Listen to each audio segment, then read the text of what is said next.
2018, the U.S. Navy filed a patent for a craft that reduces its own inertial mass using microwave emitters. The inventor, Dr. Salvatore Pais, was an aerospace engineer at the Naval Air Warfare Center. The Navy then spent 3 years testing what it called the Pais Effect. Since 2020, DARPA, NASA, the Air Force, and MIT have held regular meetings on anti-gravity science. The research, once dismissed as conspiracy theory, is now documented inside official defense programs. DARPA was never designed to build better versions of what already exists. From its founding in 1958, the agency's mandate was to pursue the technologies that other research institutions considered too risky, too speculative, or too far beyond the physics textbooks to fund. Over 6 decades, that mandate produced systems that began inside classified programs and later became fixtures of everyday life. The internet, GPS, and stealth technology all trace their origins to DARPA projects that sounded like science fiction when they were first proposed. That history matters because it establishes a pattern the defense community knows well. What the agency demonstrates publicly often serves as the visible layer of a much deeper research structure. The programs on display at press conferences and budget hearings represent only the fraction of DARPA's portfolio that's reached a stage where disclosure serves a strategic purpose. The larger body of work remains inside the black budget, protected by classification levels that most contractors will never see. DARPA's current open portfolio includes programs that already push the boundaries of conventional propulsion to their absolute limit. XS-1, the experimental spaceplane program, aims to build a fully reusable hypersonic aircraft capable of short-notice launches to orbit without the infrastructure of a traditional spaceport. AFRE, the Advanced Full-Range Engine, is designed to solve the decades-old problem of sustaining Mach 5 flight and above with a single propulsion system that transitions from jet to ramjet operation seamlessly in mid-flight. APEX, the Advanced Propulsor Experimental Program, is exploring silent propulsion for submarines and uncrewed underwater vehicles, replacing mechanical moving parts with fluid dynamic systems that leave almost no acoustic signature. These are not marginal research topics. They represent the leading edge of what aerospace engineering can accomplish within the known laws of physics. But the programs that make the headlines are only half the story. The other half lives in a budget category that never appears on the slide decks they show to Congress. The black budget that funds classified aerospace research has grown steadily for decades, and the line between what is shown and what is hidden follows a predictable rhythm. Disclose enough to maintain credibility, classify enough to maintain advantage. The patents and experiments we're about to examine don't come from DARPA directly. They come from NAWCAD, the Naval Air Warfare Center Aircraft Division, a sister agency inside the same defense research ecosystem. And what NAWCAD filed in 2017 and tested through 2020 suggests that someone inside the Pentagon has been asking a very different kind of question. Not how to fly faster within the limits of combustion and aerodynamics, but how to change the rules that govern acceleration, inertia, and mass itself. It's the boundary where conventional propulsion ends and something else begins. Join us as we explore what the Navy found when it crossed that line. The answer begins with a single engineer working inside a classified Navy laboratory. Dr. Salvatore Pais worked for the Naval Air Warfare Center Aircraft Division as an engineer when he filed a series of patents that the defense press would later call the UFO patents. The first of these, patent US 101445332B2, landed in the Patent Office in 2017 and was issued on November 20th, 2018. Its title reads like a line from a theoretical physics journal: Craft Using an Inertial Mass Reduction Device. The document describes a craft with an inner resonant cavity wall, an outer resonant cavity, and microwave emitters. When activated, the system generates high-frequency electromagnetic fields that reduce the craft's inertial mass, allowing acceleration that would be impossible under conventional propulsion. A second patent, US 101353666B2, landed the same day. It covers an electromagnetic field generator built around a shell with embedded polycrystalline ferroelectric material, an electrostatic generator, and a dedicated power plant. The language in both filings is dense with engineering terminology, but the underlying claim is unmistakable. These devices don't propose to push through air or water using thrust. They propose to manipulate the electromagnetic environment around the craft itself, effectively altering how the craft interacts with space-time. In plain terms, the patents describe a vehicle that could turn on a dime at velocities that would crush a conventional airframe. It could hover without thrust, move from atmosphere to water without redesigning the airframe, and reach destinations without carrying the fuel mass that limits every operational aircraft in the current inventory. The physics required to build such a device doesn't exist in any undergraduate engineering program. Yet the Navy chose to file these claims with the United States Patent and Trademark Office, assign them official numbers, and defend them through the examination process. And this is where the story stops being about paperwork and starts being about laboratory hardware. What makes these documents impossible to dismiss as the work of a lone eccentric is the institutional weight behind them. The War Zone reported in January 2021 that the Naval Air Warfare Center Aircraft Division had conducted experiments related to the Pais patents over a 3-year period. Internal Navy documents referred to the research as the Pais Effect, and the testing consumed both time and budget inside a legitimate Department of Defense laboratory. In October 2019, Navy officials publicly stated that key electromagnetic and superconductor technologies described in the patents were operable in some form. That isn't a claim that an experimental prototype worked perfectly. The Navy was stating that the underlying physics had been reduced to a functioning state in a controlled environment. Some of the Pais patents have since expired due to non-payment of maintenance fees. That detail raises 2 possibilities, and both are significant. Either the technology transitioned to a classified program where patent protection was no longer necessary, or the experiments reached a conclusion that didn't justify continued public filing. In either case, the record is clear. A Navy laboratory funded 3 years of research into mass reduction in electromagnetic space-time manipulation, filed the results with the U.S. Patent Office, and received official confirmation that the hardware was operable. The question isn't whether this research happened. It's what the Navy learned during those 3 years that it hasn't shown the public yet. One engineer with Navy backing is an anomaly, but when DARPA, NASA, the Air Force, and MIT begin holding regular meetings on the same topic, it becomes a pattern. Futurism and Interesting Engineering reported in September 2021 that scientists from these agencies had been meeting on Zoom since November 2020 to discuss anti-gravity science, alternative propulsion, and the physics of unidentified anomalous phenomena. The meetings were informal but recurring, with participants from some of the most respected research institutions in the United States. This wasn't a civilian conference or an academic symposium. It was an interagency working group operating inside the defense and national security research structure. The fact that DARPA participated is particularly significant. DARPA doesn't attend working groups to discuss topics it considers theoretically impossible or operationally irrelevant. The agency's entire purpose is to transition high-risk physics into functioning military capability. Its presence in those meetings signals that anti-gravity and exotic propulsion had moved from internet forums to institutional priority. When a group that builds hypersonic space planes and silent submarine engines decides to sit in on discussions about mass reduction and space-time manipulation, the implication is clear. Someone inside the building believes the physics is real enough to warrant a budget line. The timing of those meetings aligns with a broader shift in how the Pentagon treats anomalous aerial phenomena. The All-Domain Anomaly Resolution Office, or AARO, released its Historical Record Report Volume 1 in March 2024. Its fiscal year 2024 consolidated annual report followed in November 2024. That report confirmed that AARO had reviewed over 700 new UAP cases in FY 2024 alone, bringing the total number of cases examined since the office's founding to 1,652. Of those, 21 sightings remain officially unexplained after full analysis by intelligence and technical experts.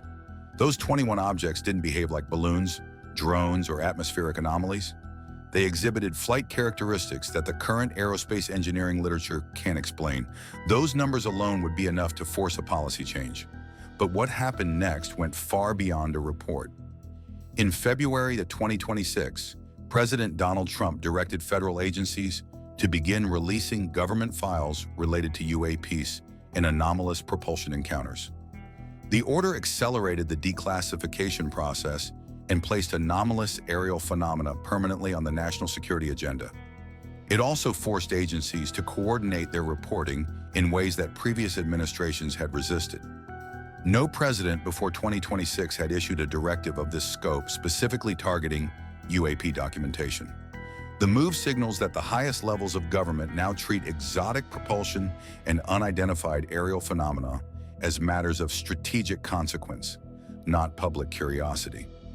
What was once a topic relegated to conspiracy documentaries is now a line item in presidential directives, agency budgets, and multi-institutional research schedules.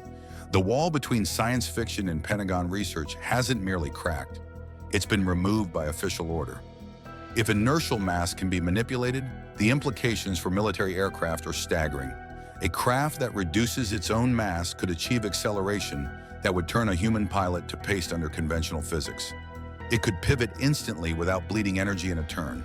It could operate across mediums, moving from air to water without the design compromises that make current aircraft and submarines entirely separate machines. Most importantly, it could eliminate the fuel and range constraints that govern every operational decision in modern air warfare. DARPA's open programs offer a useful comparison. XS-1, AFRE, and APEX each represent the best engineering can do while obeying the traditional rules. They burn fuel, generate thrust, fight drag, and accept the physical trade-offs that have constrained aircraft design since the Wright brothers. Every one of these programs operates inside the physics textbooks that engineering students study in their first year. The Pais patents propose something qualitatively different. They don't suggest a better engine. They suggest a way to bypass the need for an engine entirely by changing how mass and inertia behave relative to the craft. The operational consequences are difficult to overstate. A fighter wing equipped with mass reduction technology wouldn't need to worry about combat radius or refueling schedules. A surveillance platform could remain on station indefinitely without the thermal signature that current stealth coatings are designed to suppress. An orbital insertion vehicle could reach space without the massive booster stages that make every rocket launch a controlled explosion waiting to happen. These aren't incremental improvements. They're category changes in what military aerospace can be asked to do. Most defense analysts assume these concepts would remain theoretical for another century. The patent filings and laboratory experiments suggest the timeline may be measured in years, not decades. This is where confirmed engineering and classified physics blur together. DARPA's public work on hypersonics and silent propulsion may serve as the exposed edge of a research structure that extends far deeper into the defense budget than the open programs reveal. The patents are filed, the experiments are confirmed, and the agencies are meeting. The presidential declassification order is active. What remains is the public demonstration that will prove whether the physics described in those patents can be scaled from laboratory curiosity to operational weapons platform. Radar operators are tracking something they can't explain. It's moving faster than any aircraft on record, but there's no heat signature behind it, no sonic boom, nothing on infrared. The object isn't leaving a trail because it probably isn't burning anything. What if the propulsion system doesn't use fuel at all? That's not a rhetorical question.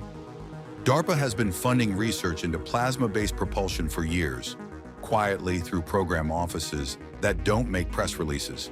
And if the patents filed by major defense contractors describe what they appear to describe, air combat doesn't just improve, it becomes an entirely different problem. Every jet engine flying today is built around the same basic trade-off. You burn fuel, you generate thrust, and the combustion process produces an enormous amount of heat. That heat is the problem. Modern infrared sensors can detect a fighter's exhaust plume from over 100 miles away, and that detection window is what gets aircraft killed. Engineers have spent decades trying to manage this. Cooler burning fuels, shielded exhaust nozzles, angled nozzles that deflect heat downward. But they're all working around the same fundamental physics. Combustion produces heat, and heat radiates. So the real question isn't how to hide the signature better, it's whether you can build propulsion that doesn't produce one in the first place. That's where plasma comes in, and it's worth understanding what plasma actually is before getting into the propulsion side of it. Most people know three states of matter from school: solid, liquid, gas. Plasma is the fourth. When you heat a gas to an extreme enough temperature or expose it to a strong enough electromagnetic field, the electrons strip away from the atoms. What you're left with is an ionized gas, a cloud of charged particles that behaves unlike any conventional fluid. It conducts electricity, and critically, it responds to magnetic fields. You can push it, shape it, accelerate it, all without any physical contact. The propulsion concept built around this is called magnetohydrodynamic propulsion, or MHD. Instead of burning fuel to spin a turbine to push air, MHD uses powerful magnetic fields to directly accelerate ionized air. No moving parts, no combustion chamber, no exhaust plume in the conventional sense. The energy input is electromagnetic, and the thrust output comes from the controlled movement of charged particles. This isn't theoretical. The U.S. Navy funded MHD research through the 1960s and 1970s specifically for submarine propulsion. The appeal was obvious. A submarine with no propeller produces almost no acoustic signature, which is the underwater equivalent of no heat signature. The research produced working prototypes. The concept was proven in controlled testing.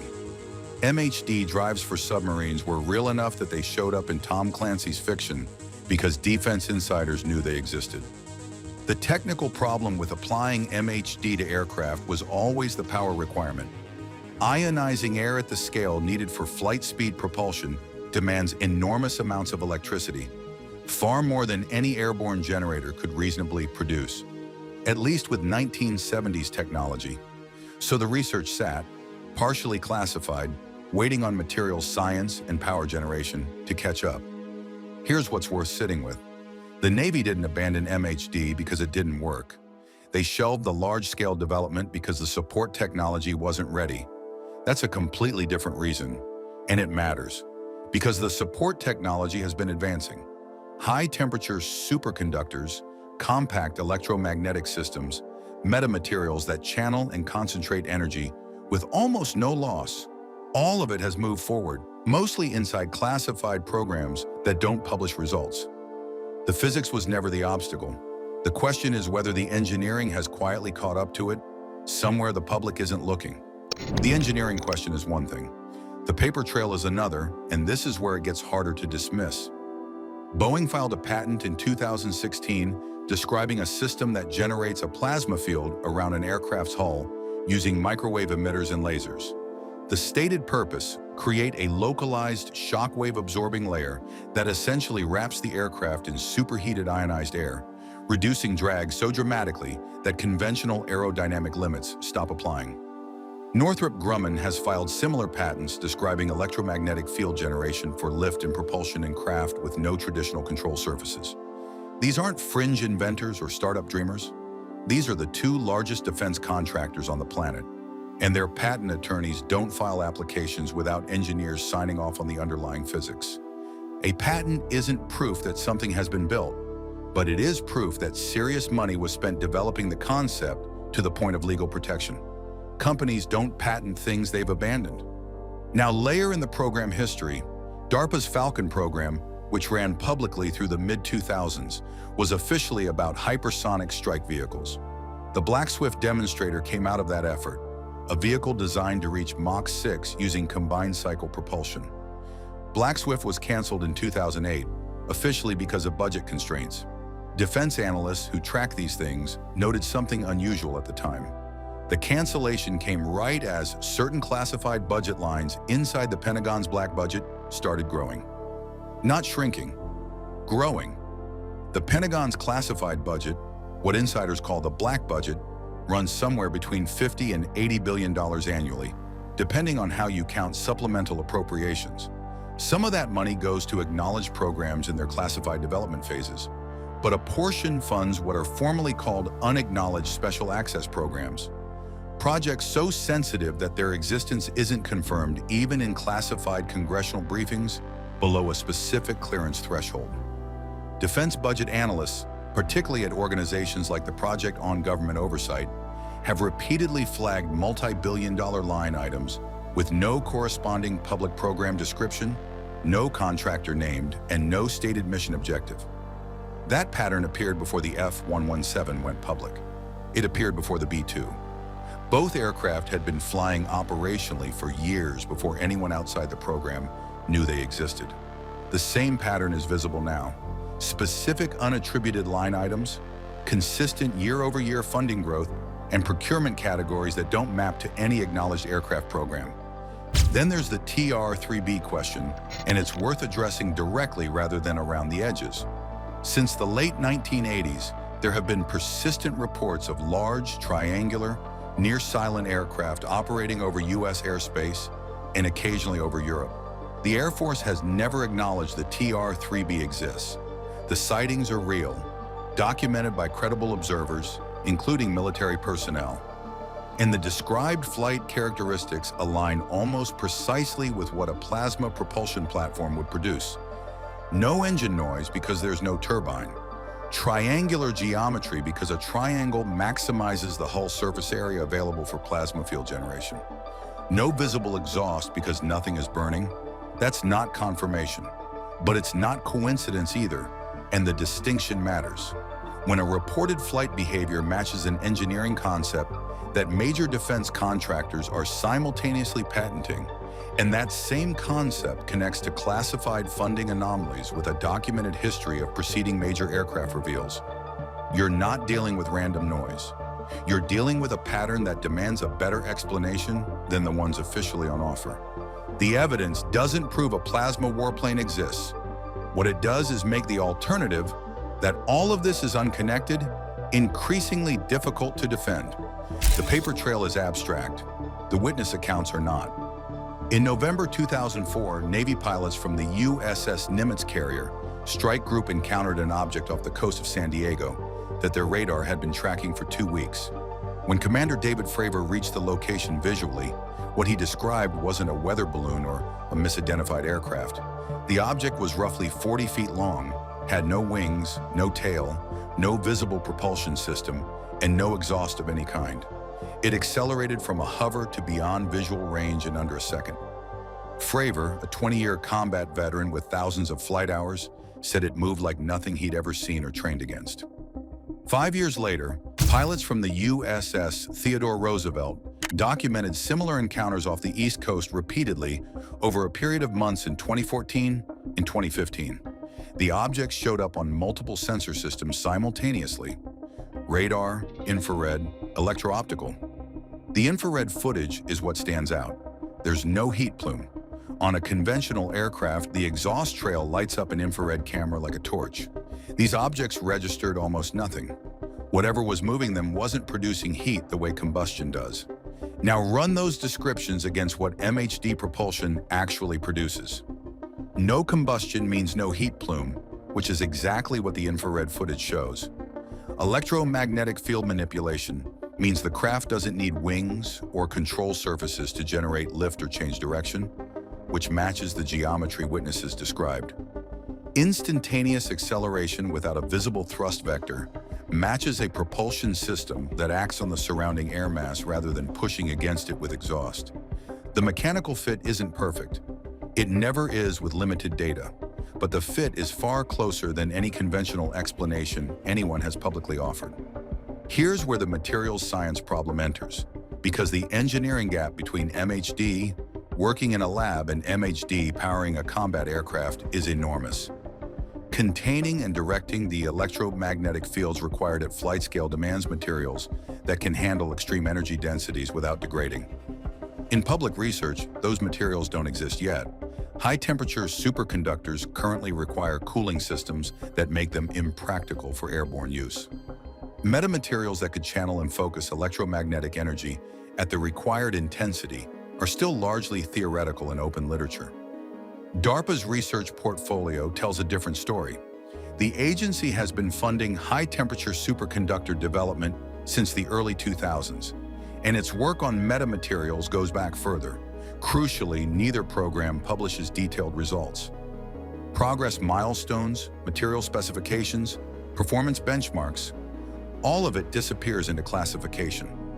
That's not unusual for DARPA, but it means the public baseline for what's achievable in these materials is probably years behind what actually exists in a classified lab somewhere.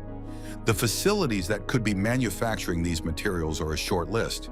You need extraordinary clean room conditions, specialized electromagnetic fabrication equipment, and a security perimeter that keeps the work invisible. That combination exists at a handful of locations, all of them within reasonable range of known classified flight test corridors in Nevada and the Southwest. The witnesses saw something. The materials to build it are likely further along than anyone admits, and the geography fits. Start with the engineering constraints and work forward, because the physics of plasma propulsion doesn't leave much room for guesswork when it comes to what the aircraft has to look like. Air intakes are gone. A plasma propulsion system doesn't feed a turbine, so there's nothing to intake air for. The hull has to be smooth. Any protrusion disrupts the plasma field that's doing the work, so you lose the pylons, the fins, the external weapon stations, all of it. And the geometry has to maximize surface area for field generation, which pushes the design toward a blended wing or a triangle. Not because it looks dramatic, but because those shapes give you the most hull coverage for the electromagnetic emitters that are running the whole system. That description matches the RQ-180, the classified reconnaissance aircraft that Aviation Week reported on in 2013 based on contractor sources. Northrop Grumman built it, the Air Force operates it, and almost nothing about its propulsion has been publicly confirmed. Sightings over the Palmdale area and the Pacific Test Ranges describe a large, smooth flying wing platform with no visible exhaust and no acoustic signature consistent with a turbofan. That could be an extremely well-shielded conventional engine, or it could be something else entirely. The tactical picture that falls out of all this is worth spelling out plainly. An aircraft with no heat signature can't be tracked by infrared missiles, which is how most modern air-to-air engagements end. No radar cross-section means ground-based and airborne radar can't build a targeting solution. No aerodynamic surfaces means the traditional physics of pursuit, calculating where a maneuvering aircraft will be in 2 seconds, stops working because the aircraft isn't constrained by lift and drag in the way every engagement model assumes. You're not just building a faster or stealthier version of what exists. You're removing the assumptions that every opposing weapon system was designed around. The skeptic's case is legitimate and worth taking seriously. Power generation at the scale MHD requires is genuinely unsolved in the open literature. DARPA has killed programs before. Black Swift didn't fly. The A-160 Hummingbird went through years of development problems, and plenty of ambitious concepts have ended without producing an operational aircraft. Funding anomalies have explanations that don't involve exotic propulsion. Patents don't equal production. All of that is true. But DARPA's institutional model is specifically built around solving hard problems in classified conditions and handing off operational systems before the public knows the problem was even being worked. Stealth wasn't announced until it was flying combat missions. Precision-guided munitions were operational before anyone outside the program understood the guidance technology. Armed drones were conducting strikes before their existence was publicly acknowledged. The agency's track record isn't one of announcing capability while it's still theoretical. It's one of delivering capability and then eventually allowing the declassification. The honest position here isn't certainty either way. It's that the direction is confirmed by the patents, the funding is real by the budget documents, and the physics works by the underlying science. Whether a plasma propulsion combat aircraft is flying operational missions right now, or is 3 years from its first full-scale test, the gap between those two possibilities is smaller than the gap between where public research sits and where classified development almost certainly is. The distance between what gets officially acknowledged and what's physically possible has never been this wide, and DARPA operates exactly inside that distance. So the next time a Navy pilot files a report about something that accelerates without thrust and turns without surfaces, the explanation probably isn't coming from another solar system. It's coming from a program office in Arlington with a budget no one's allowed to read. In 2005, a Swedish submarine called Gotland sneaked inside the defenses of the USS Ronald Reagan and took pictures that could have sunk a $6 billion carrier. The US Navy didn't know until the Swedes showed them the photos. That submarine uses a 200-year-old engine that runs on liquid oxygen and makes almost no sound. Sweden's now building a successor coated in rubberized mounts and stealth plates, so advanced it can rest on the seabed and vanish. The Pentagon wants to know how a nation of 10 million people built a ghost the world's most powerful navy still can't find. In 2005, the Swedish submarine HSW MS Gotland joined a Pacific Ocean wargame against the USS Ronald Reagan and her entire carrier strike group. The Reagan had just entered service as a $6 billion nuclear supercarrier, protected by cruisers, destroyers, helicopters, and dedicated anti-submarine aircraft. Gotland slipped through that screen anyway. The Swedish crew simulated multiple torpedo attacks and snapped photographs of the carrier from inside the defensive perimeter. The U.S. Navy didn't detect the submarine until the Swedes presented the images after the exercise ended. This wasn't a tabletop war game or a theoretical briefing. It happened on the open ocean against a working U.S. Navy carrier group with every sensor switched on. The exercise was designed to test how well the American fleet could find a modern diesel-electric boat. The answer sobered every officer in the room. A small diesel submarine had just embarrassed a $6 billion carrier group, and the next question was how Sweden built it in the first place. During the Cold War, neutral Sweden faced a Soviet submarine fleet that outnumbered its own forces by a wide margin. Sweden didn't have a nuclear program, so its engineers at the Kockums shipyard had to find another way to disappear beneath the waves. They chose the Stirling engine, a 200-year-old design that burns liquid oxygen and diesel fuel almost silently, using the surrounding seawater as a heat sink. The Gotland class entered service in 1996 as the first operational submarine class in the world, equipped with air-independent propulsion. The boats were small, displacing just 1,494 tons on the surface and 1,599 tons submerged, but they were layered with stealth features from the keel up. Every piece of onboard machinery sat on rubber dampeners to isolate vibration. 27 independent electromagnets counteracted the boat's magnetic signature, while radar-absorbent material coated the mast and a slow-turning propeller prevented cavitation noise. That combination produced a submarine that could stay underwater for weeks without surfacing, and that was quieter than almost anything else in the Baltic Sea. The Baltic Sea is shallow, cramped, and full of civilian shipping traffic, which makes hiding difficult and detection complicated.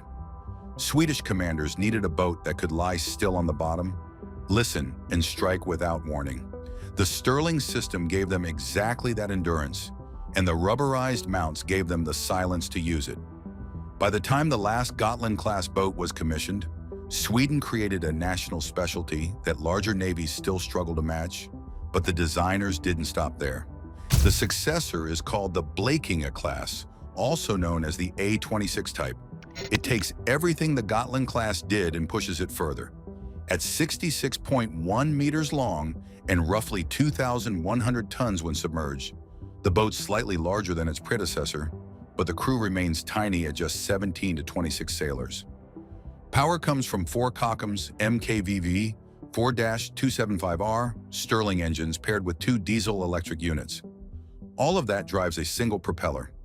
On AIP power alone, the Blekinge class can creep along at about 6 knots while staying underwater for roughly 18 days.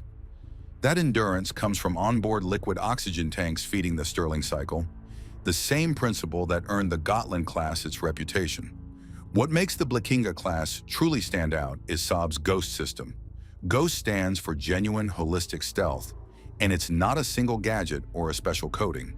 It's a full architecture of silence. The machinery sits on rubberized mounts that absorb vibration before it reaches the hull. Acoustic damping plates sit between the frames, and the hydrodynamic hull shape lets the boat settle onto the seabed and remain there. When it rests on the bottom, active sonar reads it as bottom clutter, which is the closest thing to invisibility a submarine can achieve. The Blekinge class is built to erase its own acoustic, magnetic, and electrical signature from every sensor a hunter can bring to bear. And that makes it more than quiet. It makes it invisible. The Blekinge class also carries a multi-mission portal near the bow, a lockout chamber that can launch Special Forces combat divers or deploy Saab's larger uncrewed underwater vehicle, the LUUV. The combat system uses an artificial intelligence core called Autonomous Ocean Core to manage navigation, sensor fusion, electronic warfare, and coordination with the drone swarm. For weapons, the boat has 4 533mm torpedo tubes and 2 400mm tubes for lightweight torpedoes. All of this capability comes at a price, and the program's paid it in both money and time. Sweden's original plan called for delivery in 2022, but the date slipped repeatedly to 2031 for the first haul and 2033 for the second. The U.S. Navy noticed, and it didn't just watch from afar. After the 2005 Pacific War Game, the U.S. Navy requested a 1-year lease of HSWMS Gotland for anti-submarine warfare training.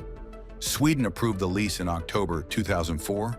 Both navies signed a memorandum of understanding in March 2005, and the boat arrived in San Diego that June. The Navy extended the lease for a second year, and Gotland spent 24 months operating as the opposing force for American destroyers, helicopters, and P-3 Orion crews based in California. The entire U.S. submarine force is nuclear-powered, and nuclear reactors require coolant pumps that emit a constant acoustic signature.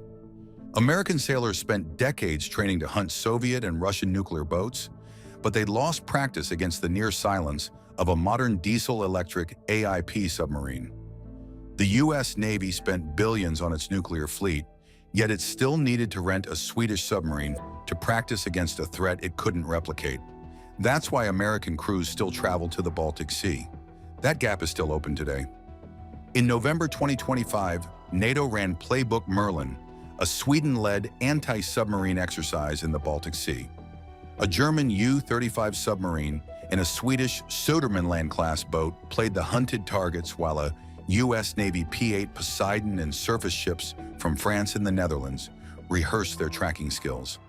The average depth of the Baltic Sea is only 54 meters, which leaves almost nowhere for a large nuclear submarine to hide and makes a small, quiet AIP boat the ideal predator. In the deep Pacific, a nuclear submarine is king, but in the shallow Baltic it becomes a hunted giant whose size and reactor noise turn into liabilities. NATO spokesperson Arlo Abrahamsson noted both Sweden and Germany were teaching non-Baltic allies how to locate and monitor submarine activity in those shallow waters. U.S. Rear Admiral Brett Grabb, NATO's top submarine commander, put it more bluntly. With Sweden now inside NATO, he remarked that the alliance turned the Baltic Sea into a lake full of NATO submarines. The Pentagon isn't signing a contract to buy Blekinge-class hulls. It's investing flight hours, sonar buoys, and intelligence sharing to relearn a skill that atrophied after the Cold War, since the U.S. Navy doesn't operate a single conventional AIP submarine of its own and depends on partners like Sweden to provide the target it can't build. Sweden isn't building these boats alone anymore. Poland just placed a massive order. In November 2025, Poland selected Sweden's Blekinge-class design for 3 new submarines at a cost of roughly $2.5 billion. In waters that shallow, a Stirling-powered boat can sit motionless and listen for weeks while a larger nuclear submarine struggles to hide. That means NATO's eastern flank now has a submarine-building partner that can produce boats the Russian Navy struggles to detect, and the alliance is buying in bulk. A Russian commander can no longer assume the Baltic is friendly water. The threat is constant. The Blekinge-class family comes in 3 export variants. Pelagic is optimized for coastal patrol, Oceanic adds longer range, and Oceanic Extended Range stretches endurance even further for blue water operations. Saab also offers an optional vertical launch module that can carry Tomahawk cruise missiles, turning the submarine into a long-range strike platform as well as a stealth hunter. Sweden expects the first 2 hulls in 2031 and 2033, with names already chosen as HSWMS Blekinge and HSWMS Skåne. Those dates have slipped repeatedly, but when they arrive, they will join a Swedish undersea force that already includes 3 upgraded Gotland-class boats with the same new sensors and Stirling Mark III engines. Those boats return to service with extended hulls, new masts, and improved electronic warfare suites, so Sweden will soon operate a layered force of proven veterans and next-generation ghosts. But building a ghost submarine isn't easy, and Sweden's shipyard is feeling the strain. The original order in 2015 targeted delivery in 2022 at a price of roughly 8.2 billion Swedish kroner, but by October 2025, the fixed cost ceiling climbed to 25 billion kroner for 2 hulls, and the delivery dates shifted to 2031 and 2033. Part of the problem stemmed from an unrealistically low initial budget that assumed an export partner would share development costs. When that partner didn't appear on time, Sweden had to cover the full bill alone. The Kockums shipyard also hadn't built a new submarine since the Gotland class was finished in the mid-1990s. So restarting the production line required retraining workers, rebuilding supplier networks, and re-establishing quality control from scratch. Poland still signed a $2.5 billion contract, which means the technology is worth the wait. The Swedes deliver silence. The delays have forced Sweden to stretch its older Södermanland-class submarines well past their intended service life. Sweden mothballed one of those boats in 2021, and the other is undergoing deep maintenance to keep it operational until the Blekinge-class finally arrives. Sweden isn't the only country building advanced conventional submarines. Germany's Type 212CD and France's Barracuda family both offer strong competition, and South Korea's KSS-3 program is moving quickly. But none of those rivals combine sterling AIP with ghost-level acoustic silencing, seabed resting capability, and a multi-mission portal in a single hull. That combination is why Poland chose Swedish steel, and that's why NATO is willing to wait. When these boats finally hit the water, the balance of power beneath the Baltic shifts. By the early 2030s, Sweden will commission HSWMS Blekinge and HSWMS Skåne, adding 2 nearly undetectable hunters to a fleet that already includes 3 modernized Gotland-class boats. Together, they will form a layered undersea force, the older boats handling routine patrols and training, while the new hulls take on special operations insertion, seabed warfare, and deep strike missions with Tomahawk missiles if the vertical launch module is fitted. When both classes are operational, the Baltic Sea will host a force of 5 Swedish AIP submarines, all quieter than most Russian boats and all networked into NATO's command structure. The Pentagon wants to understand how a nation of 10 million people engineered a submarine that can defeat the sensors of a supercarrier strike group. Every NATO exercise in the Baltic gives American crews another chance to practice against that stealth. And every shared intelligence report teaches the US something it can't learn from its own nuclear fleet. In a region where Russia has long relied on submarine superiority, Sweden's Ghost Fleet rewrites the equation without a single nuclear reactor on board. Sweden built them to survive in a sea dominated by larger powers, not to sell them to Washington. The fact that the world's most powerful navy still can't find them is the ultimate proof that the underdog won. Sweden's Ghost submarines are no longer a national secret. They're NATO's eastern flank underwater, and they prove that engineering can outrun size. The US government has officially admitted it cannot explain what its own Navy pilots recorded on radar and infrared camera. That's not a conspiracy theory. That's a congressional hearing on record with decorated aviators testifying under oath. Now here's the part nobody's talking about. While those hearings were happening, a patent was sitting in the public USPTO database, filed by an aerospace engineer working for the US Navy, describing almost exactly how those objects would work. The patent is called Craft Using an Inertial Mass Reduction Device. You can search it right now. It's not classified, it's not hidden, it's just sitting there, written in engineering language, waiting for someone to read it. That's what this video is about. We're going to walk through 3 things: the patents themselves, the classified test ranges where something would have to be flown, and the physics that says this isn't pure fiction. By the end, you won't need to take anyone's word for any of it, because every piece of this paper trail is public and searchable. The gap between what the public knows and what's already been built and tested may be wider than you think. Most aerospace patents are boring. They describe a new wing profile, a more efficient turbine blade geometry, a lighter landing gear strut. They're incremental improvements on systems that have existed for decades, and they read like what they are. Engineering refinements. Craft using an inertial mass reduction device doesn't read like that. The patent, filed by Dr. Salvatore Pais while employed as an aerospace engineer with the Naval Air Station Patuxent River, describes a craft that reduces its own inertial mass and gravitational mass using high-frequency electromagnetic fields. Not thrust, not lift, not any force acting on the craft from the outside. The claim is that the craft itself interacts differently with space-time by generating the right kind of electromagnetic envelope around its hull. To understand why that's extraordinary, think about what inertia actually is. Inertia is resistance to change in motion. It's why you feel pressed into your seat when a fighter jet accelerates, and why a hard turn at high speed can kill a pilot. The body can't handle the G-forces the maneuver generates. Every aircraft ever built has had to work around inertia. You can't make it go away, so you build airframes that handle stress, and you train pilots to survive what the physics demands. Inertial mass reduction doesn't work around that problem. It removes it.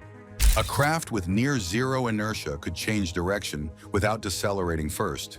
It could accelerate from a dead stop to hypersonic speed without the crushing G-load that would turn a human crew into paste. It wouldn't need aerodynamic control surfaces because it wouldn't be fighting air resistance the way a conventional aircraft does. And because it's not compressing air ahead of it through brute thrust, it wouldn't generate a sonic boom. Watch the Pentagon released footage of the Tic Tac encounter from 2004 again with that in mind. The object, tracked by the USS Nimitz's radar systems and visually confirmed by multiple pilots, made a reported instantaneous directional change with no deceleration signature, no turn radius, no energy bleed. Commander David Fravor, the pilot who intercepted it, described it accelerating away faster than anything he'd ever seen, then disappearing entirely. That's not a description of thrust-based propulsion. That's a description of something that simply isn't playing by the same inertial rules. Pais also filed a companion patent called the High-Frequency Gravitational Wave Generator, describing hardware capable of manipulating gravitational waves directly. Patent examiners don't rubber stamp filings like this. When the Navy's patent office initially pushed back, the Navy responded in writing, arguing the technology was operable and that the US needed the patent approved to maintain technological advantage over China. That response is part of the public record. Companies file speculative patents. That happens constantly in aerospace, but they don't typically write letters to their own patent office defending the operability of a gravitational wave generator on national security grounds unless something beyond speculation is already on the table. These documents aren't fringe material. They're filed in a federal database, reviewed by government examiners, and defended by a branch of the US military. Whatever they describe, someone decided it was worth protecting. The patents describe what the propulsion system would do. The question is where you'd actually build and fly it. There's a stretch of southern Nevada that the US government doesn't officially discuss in any operational detail. Groom Lake, the Tonopah Test Range, the Nevada Test and Training Range. Together they form a corridor of restricted airspace so large and so consistently enforced that civilian aircraft are rerouted around it by default. The infrastructure out there isn't just runways, it's hangars built into mountainsides, radar installations with no public designation, and a workforce that commutes on unmarked aircraft out of a private terminal at Las Vegas McCarran. This is the same corridor where the U-2 first flew in 1955, the SR-71 in 1964, and the F-117 in 1977. None of those programs were publicly acknowledged for more than a decade after first flight. The U-2 alone generated a documented spike in UFO reports across Nevada in the late 1950s because a silver-skinned aircraft flying at 70,000 feet above the ceiling of every known commercial and military aircraft at the time looked like nothing anyone had a reference for.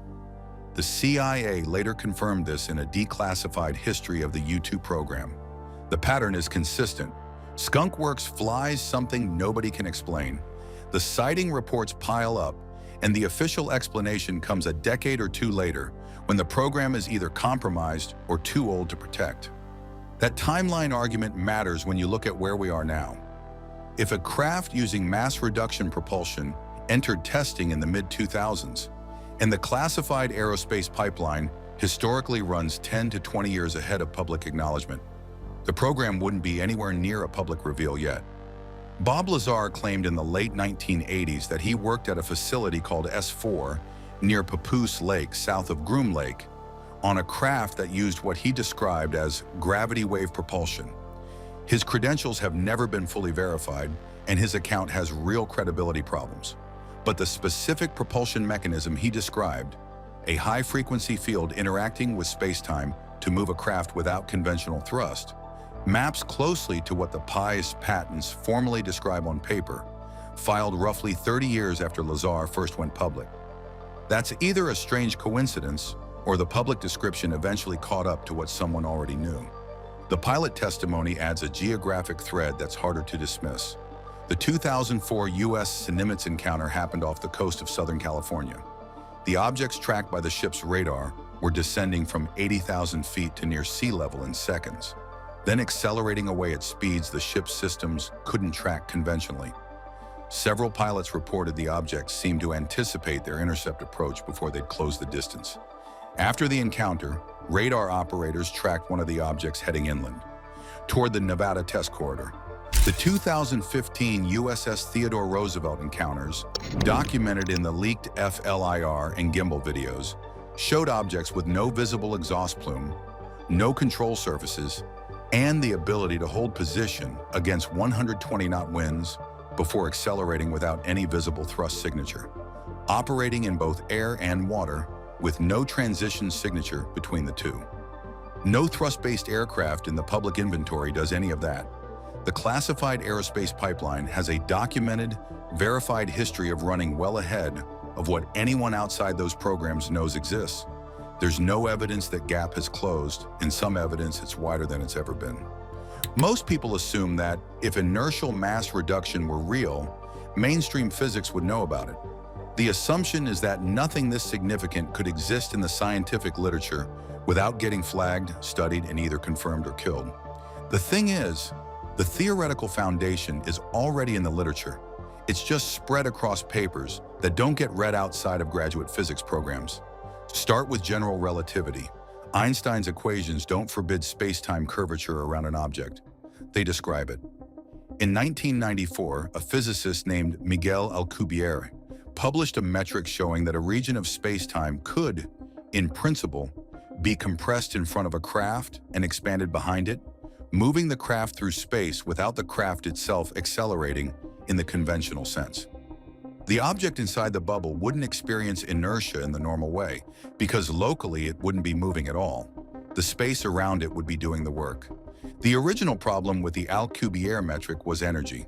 Early calculations put the requirement at something equivalent to the mass energy of Jupiter, which made the whole thing a thought experiment with no engineering pathway. But subsequent revisions brought that number down considerably, and more recent theoretical work has continued to reduce the estimated requirements. The goalposts have been moving in the right direction for 30 years, which isn't how failed physics usually behaves. Now layer in what Pais was describing at the engineering level. The mechanism in his patents isn't a warp bubble in the science fiction sense. It's a rapidly rotating, high-frequency electromagnetic field generated around the hull of the craft, designed to interact with what physicists call the quantum vacuum. Every point in space, even a perfect vacuum, contains fluctuating energy at the quantum level. That's not a theoretical abstraction. It's the explanation for the Casimir effect, which you can demonstrate in any well-equipped lab. Two uncharged metal plates placed close together in a vacuum will move toward each other because quantum fluctuations push them. Nobody disputes this. It's reproducible and measurable, and it tells you that empty space isn't actually empty. What Pais claimed is that a sufficiently intense, rotating electromagnetic field could interact with that quantum vacuum energy in a way that effectively reduces the inertial and gravitational mass of the object generating the field. The craft wouldn't be pushing against space, it would be changing how space responds to it. The Navy's decision to defend that patent in writing is what separates this from 100 other speculative filings. When the patent examiner initially rejected the high-energy electromagnetic field generator application on the grounds that it violated known physics, the The Navy's chief technology officer wrote back stating that the inventor had already demonstrated a working prototype. That letter is part of the public record. Whether the prototype did what the patent claims at full scale is a different question, but a branch of the U.S. military put its name on the assertion that the underlying effect was real and reproducible. The honest position on the physics is this: the gap between the Casimir effect and a flying craft that rewrites inertia is genuinely enormous. The engineering problems between a lab demonstration and an operational propulsion system are not trivial, but the theoretical chain from proven quantum vacuum effects to the mechanism Pais described is not broken. It's incomplete, with some steps that current public physics can't fill in. And black programs with decades of runway and classification levels that prevent peer review are precisely where incomplete physics goes to become something else entirely. Pull the three threads together and one picture forms that's harder to wave away than any single piece of it. The patents are real, filed by a credentialed Navy engineer, defended in writing by the Navy's own technology office on national security grounds. The test infrastructure in Nevada is real, with a documented history of running classified aerospace programs a decade or more ahead of anything the public was told existed. The physics has a legitimate, if incomplete, theoretical foundation that connects to effects already demonstrated in controlled lab settings.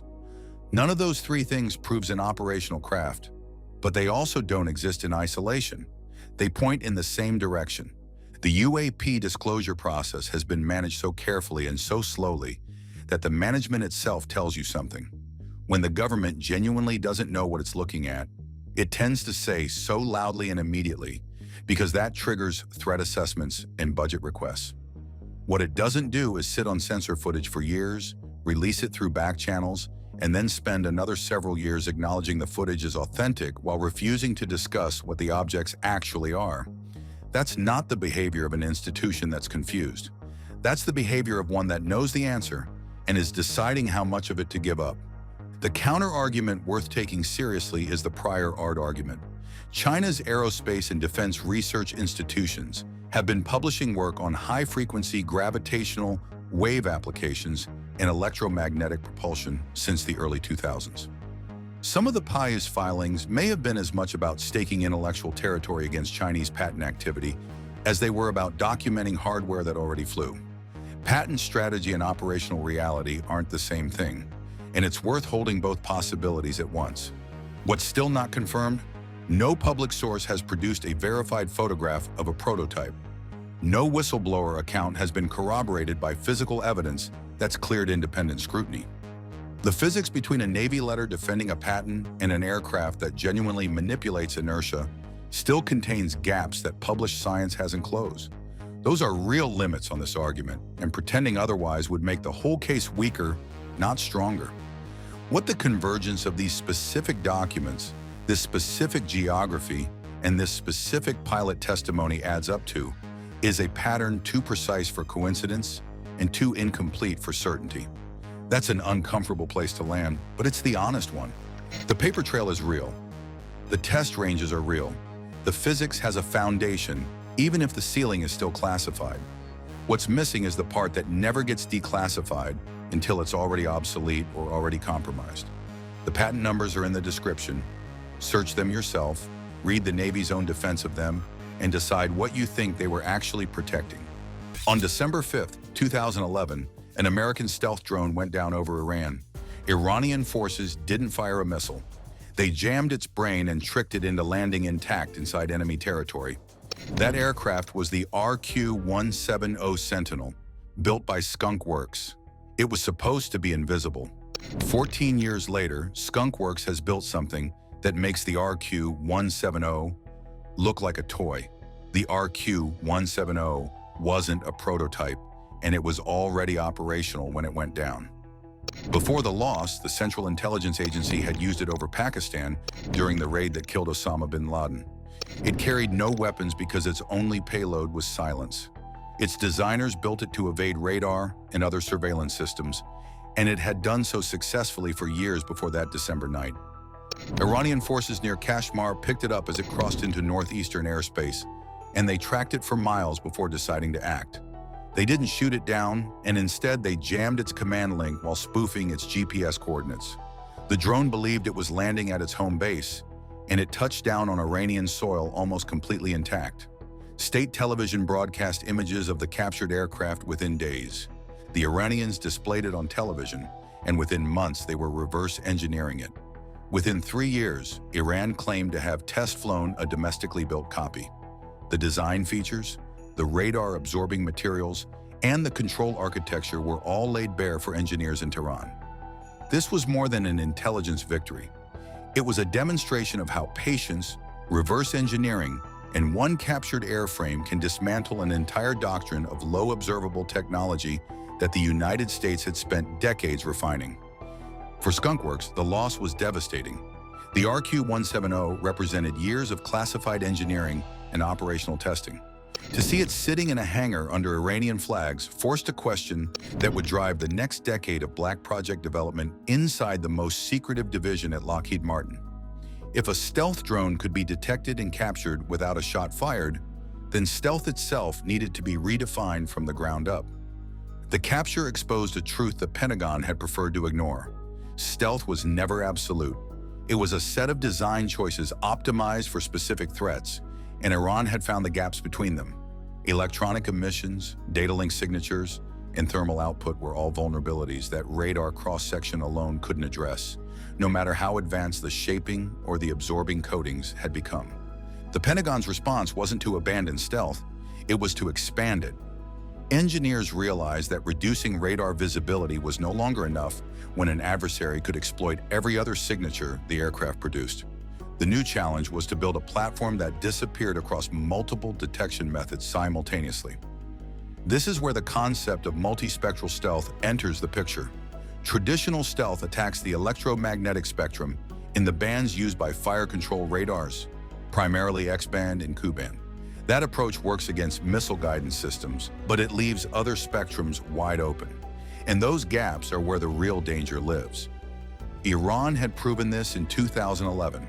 Their electronic warfare operators didn't need to break the RQ-170's radar evasion to bring it down.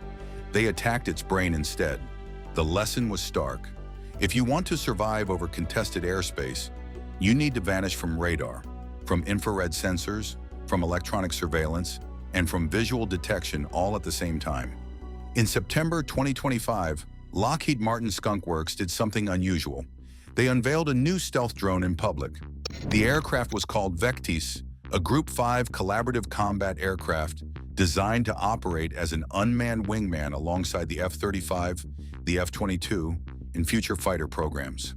First flight is targeted for 2027, and the program is self-funded by Lockheed, which means the company is betting its own money on a market the Air Force hasn't yet fully committed to. O.J. Sanchez, the vice president and general manager of Skunk Works, made the announcement. He said the ability to reach this concept didn't happen overnight. That statement carries weight because Skunk Works doesn't typically reveal its black projects to the public. The F-117, the F-22, and the RQ-170 all emerged from secrecy only after they were already flying or operational. The public unveiling of Vectis raises an immediate question. If this is what they're willing to show, then something far more advanced remains hidden behind the curtain. Vectis is a tactical platform. It's designed for air-to-air combat support, sensor sharing, and loyal wingman duties. It isn't a deep penetration strategic reconnaissance asset, and it doesn't replace the need for a high-altitude, long-endurance drone that can loiter over denied territory for days without being detected. That gap is obvious, and it's a gap that Skunk Works has historically been hired to fill. In November 2023, more than a year and a half before Vectis was ever revealed, a defense industry podcast dropped a claim that rippled through the aviation press. Vago Muradian, the editor-in-chief and host of the Defense and Aerospace Report, stated that a classified Skunk Works reconnaissance aircraft had already been delivered to the United States Air Force. He described it as exceeding the RQ-180 in capability, referring to the rumored Northrop Grumman high-altitude stealth drone that has never been officially acknowledged. Muradian said the program had been rescoped, not canceled. The capability requirements were so ambitious that the design had to be revised before the next block of aircraft could move forward. This is the language of a program that already exists in hardware, not on a drawing board. The RQ-180, if real, is understood to be a replacement for the U-2 Dragon Lady and the retired RQ-4 Global Hawk. A Skunk Works competitor would need to outperform it by a wide margin to justify continued Air Force investment. The description fits a strategic intelligence, surveillance, and reconnaissance platform.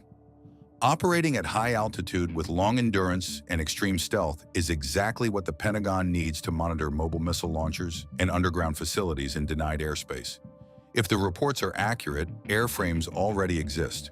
The only question is what makes them so much more capable than anything that came before. Conventional stealth is radar-centric.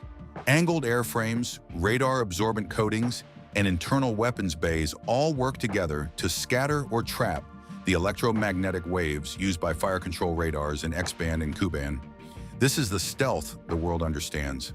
It's the stealth that let the F-117 strike Baghdad in 1991 and the B-2 cross continents without detection. But it's also the stealth that the RQ-170 relied on, and it wasn't enough. Modern air defense doesn't rely solely on those bands.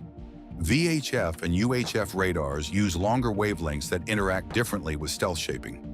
Where X-band waves bounce off carefully angled surfaces, longer waves can wrap around edges and create detectable returns. These systems can't guide missiles with precision on their own, but they can cue other sensors to the general location of a stealth aircraft. That's exactly the vulnerability Iran's layered network was built to exploit. Worse, infrared search and track systems don't use radar at all. They're passive sensors that detect the heat radiating from an aircraft's engines and exhaust. Every stealth drone in the American inventory produces a thermal signature that an IRST system can see from miles away. Multispectral stealth attacks all three problems at once. It reduces radar cross-section across multiple bands, suppresses infrared emissions through advanced engine design and exhaust cooling, and replaces vulnerable data links with low probability of intercept communications that can't be jammed or spoofed. Academic literature from 2025 and 2026 documents breakthroughs in dual-band radar and infrared stealth materials. The science is real. The question is whether Skunk Works has already deployed it. Iran's air defense is built around two major systems. The first is the Russian S-300PMU-2, a long-range surface-to-air missile battery with advanced tracking radar and multiple engagement channels. The second is the indigenous Bavar 373, unveiled in 2019 and developed after years of studying foreign systems, including the one that fell into Iranian hands in 2011. Iran claims the Bavar 373 can detect and track fifth-generation stealth fighters at ranges up to 450 kilometers. No independent source has verified that claim. Beyond these long-range weapons, Iran has fielded the Cobra Phi-8 radar and other systems to create a dense, overlapping network around critical sites. The logic is simple. Even if a single radar can't lock onto a stealth target, the combined coverage of multiple bands and multiple platforms increases the chance that something will produce a return, a heat signature, or an electronic emission that gives the game away. Iran learned from the RQ-170. They learned that American stealth is formidable, but not perfect, and they have spent 14 years building a trap specifically designed to catch the next drone that crosses their border. The catch is that the next drone may not be using any kind of stealth they recognize. Now put the pieces together. A classified Skunk Works reconnaissance program has been reported as already delivered, with capability requirements so ambitious they forced a redesign. A publicly unveiled tactical drone leaves a glaring gap in strategic deep penetration surveillance, and a scientific foundation of dual-band radar and infrared stealth materials has been documented in peer-reviewed literature. The evidence points to one conclusion. Skunk Works has likely built a high-altitude, long-endurance platform that defeats Iran's layered network across every spectrum it uses. It would operate above the engagement ceiling of most surface-to-air missiles, with a radar cross-section reduced across VHF through X-band, an infrared signature suppressed below the threshold of IRST detection, and electronic emissions so minimal that jamming becomes nearly impossible. The March 2026 emergency landing of a secret American stealth drone at Larissa Air Base in Greece adds context. That aircraft was the rumored RQ-180, a Northrop Grumman platform, not a Skunk Works product, but its presence near contested airspace proves that classified hail stealth drones are already operating in the region. The United States isn't waiting for 2027. It needs persistent intelligence over Iran now, and the conflict raging through 2026 has made that need urgent. If the 2023 reports are accurate, Skunk Works has already delivered this aircraft to the Air Force. That means somewhere over the Middle East, right now, there may be a drone that Iran's billion-dollar air defense network can't see, can't track, and can't shoot down. The strategic impact is severe. Tehran has spent decades and billions building a wall, and the wall may be looking at empty sky. The era of single-spectrum stealth is ending. Tomorrow belongs to platforms that disappear across every detection method an adversary can build. Skunk Works has done this before. Back in 1991, the F-117 redefined night attack. The F-22 redefined air superiority. Even the RQ-170 proved that secret drones can be caught. Each time, Skunk Works learned, adapted, and pushed what invisible means. If the rumors are true, the next step is an aircraft that evades more than radar. It vanishes from infrared sensors, electronic surveillance, and low-frequency detection simultaneously. The consequences for Iran are severe.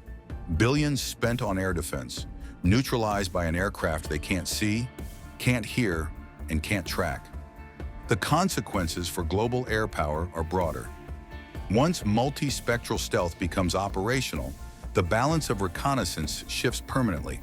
When the adversary doesn't even know it's been watched, the strategic advantage becomes total.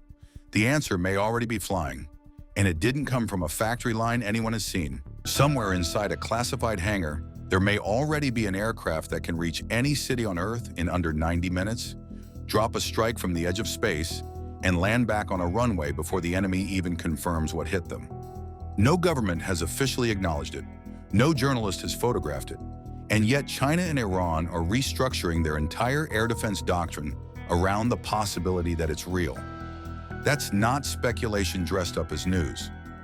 That's the logical conclusion of a pattern that Skunk Works has been running for decades, and it's a pattern worth paying close attention to. What we're talking about is a program that circulated in defense analyst circles under the name Phantom Wing, a black project allegedly developed inside Lockheed's most secretive division, built to operate at the boundary where atmosphere ends and orbit begins, and designed to strike from a domain that no adversary currently has any answer for. By the end of this video, you'll understand exactly why this aircraft, if it exists, doesn't just change the speed of warfare, it changes the entire math adversaries use when they think about confronting the United States. We're going to cover where this program allegedly came from, how orbital strike actually works, why neither China nor Iran can stop it, and what's real versus what's still in the rumor layer. Let's get into it. The SR-71 Blackbird was officially retired in 1998. For 25 years, it held the record as the fastest air-breathing aircraft ever flown, capable of outrunning surface-to-air missiles simply by accelerating away from them. When the Air Force stood those airframes down, the public story was that satellites had made high-speed reconnaissance redundant. Cheaper, safer, no pilot at risk. Lockheed accepted that narrative publicly and kept working privately. That's not a conspiracy framing. That's just what Skunk Works does. The division was built by Kelly Johnson in the 1940s specifically to work outside normal bureaucratic visibility, and every major platform it's produced followed the same arc. Something gets developed in secret, flies operationally for years, and only surfaces publicly when the program has moved far enough along that disclosure, no longer compromises it. The F-117 Nighthawk is the cleanest example. It flew its first operational mission years before the Pentagon acknowledged the aircraft existed. Neighbors near Tonopah Test Range in Nevada were seeing a delta-shaped aircraft in the sky throughout the early 1980s. The official confirmation didn't come until 1988. By that point, the aircraft had already been combat-ready for years. The B-2 Spirit followed the same pattern. The SR-72 followed it too, except in that case, Lockheed themselves broke the silence. In 2013, they published a concept article in Aviation Week describing a hypersonic successor to the Blackbird, targeting Mach 6, built around a combined cycle engine that could handle both subsonic and scramjet regime flight. The reason they disclosed it wasn't because the program was new. It was because the underlying propulsion technology had matured enough that keeping it completely dark was no longer the point. What matters about the SR-72 disclosure is what it implies. Lockheed went public with a Mach 6 reconnaissance and strike aircraft in 2013, which means the development timeline for that system stretches back well before that. And since 2013, Skunk Works has gone almost completely quiet on where that program stands today. That silence is meaningful. The phantom wing concept, as it's circulated among defense analysts and in patent filings tied to advanced propulsion and thermal protection systems, isn't described as a faster version of the SR-72. It's described as a categorically different kind of aircraft, not a hypersonic jet that flies through the upper atmosphere at high speed. Something that climbs above the atmosphere entirely, uses low orbital mechanics to cover distance, and then descends on a target from above at hypersonic velocity during re-entry. That's a different machine. It operates in a different domain, and the defenses that exist to stop conventional aircraft, or even conventional hypersonic missiles, weren't built with this flight profile in mind. To understand why that matters so much, you need to understand what orbital strike actually means mechanically, and why the physics of it are so difficult to defend against. Think about a standard strike mission. An aircraft takes off, flies through the atmosphere at some altitude, crosses into hostile airspace, releases a weapon, and exits. The entire flight path stays inside the same layer of air that weather systems move through. That's the domain every air defense network on Earth is designed to cover. Orbital strike works on completely different geometry. The aircraft climbs steeply after takeoff, burns through the upper atmosphere, and crosses into the region where air is too thin to generate conventional lift. At that altitude, the curvature of the Earth itself becomes the flight path. The aircraft isn't flying over the planet so much as it's arcing around it, using near-orbital mechanics to cover thousands of miles in a fraction of the time any conventional aircraft could manage. Then it pitches down, bleeds velocity through re-entry, and descends on the target from almost directly above. That descent profile is where the 90-minute global reach number comes from. At hypersonic re-entry speeds, the distance between a launch point in the continental United States and a target on the other side of the world stops being measured in hours. It's measured in the time it takes to arc through low orbit and come back down. The physics behind this aren't theoretical. China's DFZF hypersonic glide vehicle uses a related principle.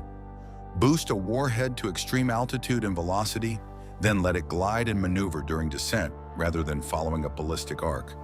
The phantom wing concept, as described by analysts tracking the program, takes that same logic and applies it to a reusable crewed or semi-crewed platform. Not a missile you fire once. A vehicle that returns to base, gets serviced, and flies again. Getting there requires solving one of the hardest problems in aerospace engineering: transitioning an aircraft from conventional turbine flight at low speed through the transonic and supersonic regimes all the way to Mach 6 and beyond demands an engine that can function across that entire range without stalling, melting, or losing thrust at the worst possible moment. Scramjet engines only ignite efficiently above roughly Mach 4, which means the propulsion system has to bridge that gap. A combined cycle engine starts as a turbine, accelerates the aircraft to the speed where scramjet combustion becomes viable, then transitions cleanly to hypersonic mode. Lockheed's work on this problem goes back years, and the SR-72 program was built around making that transition reliable enough to be operational rather than experimental. Once the aircraft is above the atmosphere and descending, something interesting happens with stealth. At the speeds involved during re-entry, friction with the upper atmosphere generates a plasma sheath around the airframe. That layer of ionized gas absorbs radar energy rather than reflecting it back to a ground station. Conventional stealth coatings work by shaping the aircraft to scatter radar returns. The plasma effect works by swallowing the signal entirely. The aircraft is, in practical terms, invisible to ground-based radar during the exact phase of flight when it's most dangerous. The X-37B program adds another layer to this. The Air Force's unmanned spaceplane has been flying classified orbital missions for years, with individual sorties lasting many months. The official explanation covers technology demonstration in a general sense, but several defense analysts have noted that the vehicle's flight profile, its re-entry characteristics, and the thermal protection systems it uses are all directly applicable to a crewed or strike-capable successor. Whether the X-37B is a direct ancestor of something like the Phantom Wing, or simply a parallel program solving overlapping problems, the technology it's validating maps cleanly onto what an orbital strike aircraft would need to survive and function. That gets at why China and Iran aren't just watching this program with curiosity. They're watching it with urgency, because the defense gap it creates isn't something either country currently has any real answer to. China's most capable ground-based air defense network is built around systems like the HQ-9 and its naval equivalents. These are serious, modern platforms. They can engage targets at long range, they're mobile, and they're designed to handle multiple threats simultaneously. Against a conventional strike package, they'd cause real problems. The word conventional is doing a lot of work in that sentence. Every air defense system ever fielded is fundamentally a solution to a geometry problem. A radar acquisition system scans a defined volume of airspace, detects a target moving through it, hands off tracking data to a fire control system, and that system calculates an intercept trajectory and launches. The whole chain depends on one assumption, that the threat is coming from a direction and altitude the radar was designed to watch, with enough time in the engagement envelope to actually intercept it. An orbital strike aircraft breaks every variable in that chain at once. The descent profile we covered earlier means the threat arrives from almost directly overhead, not from the horizon where most radar apertures are optimized to look. The angle alone creates a detection problem that no software patch fixes, because it's baked into the physical orientation of the antenna arrays. To cover orbital re-entry angles, you'd need a fundamentally different sensor architecture pointed at the sky rather than the horizon, networked with fire control systems fast enough to generate an intercept solution in an extremely compressed window. That window is roughly 90 seconds or less from initial detection to impact, assuming the radar can acquire the target at all through the plasma sheath effect. 90 seconds is not enough time for any currently fielded intercept system to run a full engagement sequence against a maneuvering hypersonic vehicle descending from near orbital altitude. The missile has to be in the air before the geometry becomes workable, and you can't do that if you don't know the target is coming. Iran's situation is considerably more exposed.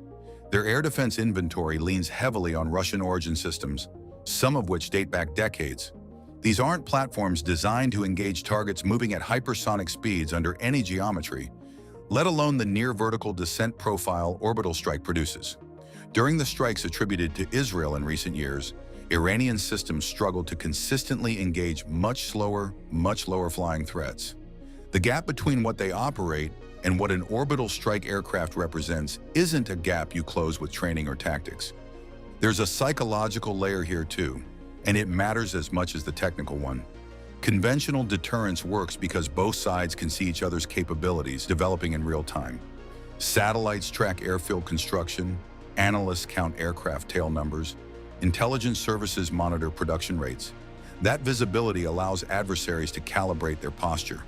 They can assess the threat, build a response, and communicate that response as a deterrent of their own. An aircraft that can loiter in orbit for extended periods and descend without warning removes that visibility entirely. There's no ingress track to detect, no tanker support to monitor, no pre-flight activity to tip off intelligence collection. The first indication that a strike is happening could be the strike itself. Ballistic missiles follow a predictable arc from launch to impact, and that predictability is actually one of their weaknesses from a deterrent standpoint. Terminal defense systems have known intercept geometries to work with. A vehicle that maneuvers during descent on a profile that originates above the atmosphere doesn't give interceptors a predictable arc to solve for.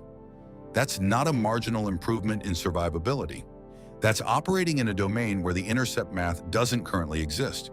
So let's be straight about where the line sits between confirmed and alleged, because they're not the same thing, and collapsing them doesn't serve anyone.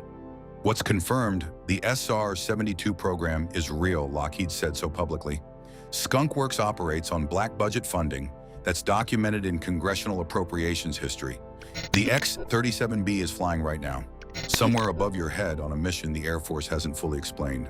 The physics of orbital re-entry and plasma stealth aren't classified. They're published aerospace science. Those things are facts. The Phantom Wing name isn't. The specific capability claims aren't. What circulates in defense analyst communities is a composite assembled from patent filings on advanced thermal protection and combined cycle propulsion, from signals intelligence reporting that's never been officially sourced, and from the kind of inference that happens when people who track black programs for a living notice line items in the Pentagon's budget that don't match anything on the acknowledged aircraft list. That's not nothing. It's also not a confirmed program. Here's why the Pentagon might not mind that ambiguity existing. An adversary that believes this aircraft is already operational has to plan for it. They have to spend money on detection architecture they don't currently have. They have to redesign missile defense doctrine around a threat profile their engineers are still trying to model. They have to absorb the psychological weight of knowing there may be a weapon in their opponent's inventory they have no answer for.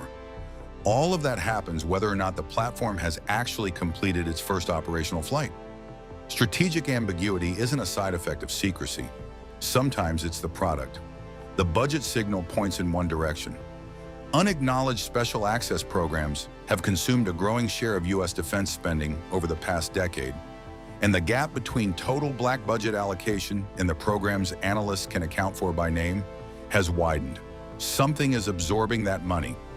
Multiple somethings, probably, and the historical pattern keeps repeating. The F-117 was a rumor, then a fact. The B-2 was a rumor, then a fact. The SR-72 itself was analyst speculation until Lockheed published it. Every one of those programs followed the same arc: denial, silence, then confirmation after the technology was mature enough that disclosure cost nothing strategically. Nobody outside the program knew the truth until Skunk Works decided they could afford to share it. That's exactly where the Phantom Wing sits right now. Either it's already flying and we're in the silence phase, or it's close enough that the rumors are doing useful work in the meantime. Both possibilities produce the same outcome for China and Iran. Whether the Phantom Wing is airborne tonight or still years from its first flight, the gap it represents is already reshaping how adversaries think and spend. Dozens of drones and anti-ship missiles closing on a carrier group at the same time, launched from multiple directions, too many to track and too cheap to justify shooting down with $1 million interceptor each. The radar lights up, the crew scrambles, and the math just doesn't work. So what do you do when the threat is faster, more numerous, and cheaper than anything your weapons were designed to stop? The Navy's answer isn't more guns, it's physics. Can a beam of directed energy actually defend the most expensive warship ever built? That's what we're here to find out. The threat that keeps naval planners up at night isn't a single hypersonic missile. It's 50 cheap ones arriving at the same time. Iran, China, and a growing list of non-state actors have all moved toward the same doctrine: saturation attack. Don't try to outrun or outmaneuver a carrier's defenses. Just flood them. Send more incoming targets than the ship has interceptors. It doesn't take precision, it takes volume. And volume is something any nation with a factory and a grievance can produce.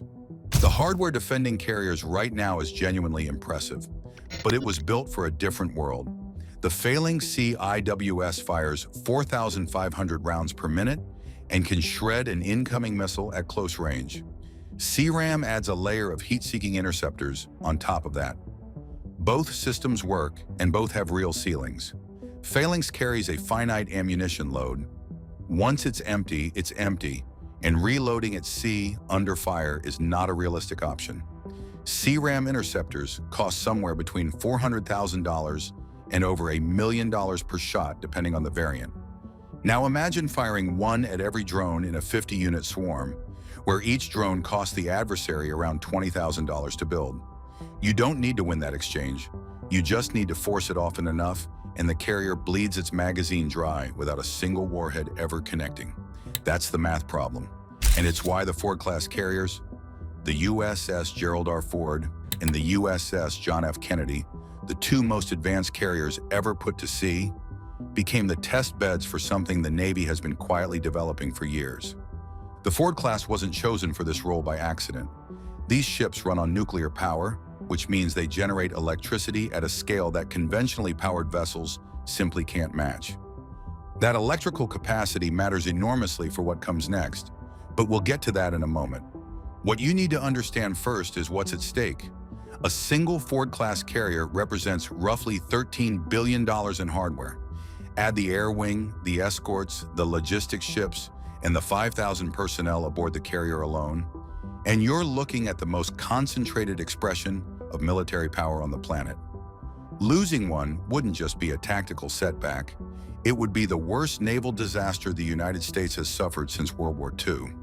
So the Navy isn't waiting to find out if the old playbook still works. It's already testing something entirely different, and it doesn't fire a single bullet. The system the Navy has already put on destroyers is called Helios. High-energy laser with integrated optical dazzler and surveillance. It's been deployed on Arleigh Burke-class destroyers and has demonstrated the ability to track, dazzle, and burn through small aerial targets. But what's being developed for the Ford class is a different order of magnitude entirely, and the gap between those two things is worth understanding clearly. A solid-state laser works by converting electrical power directly into a focused beam of infrared light.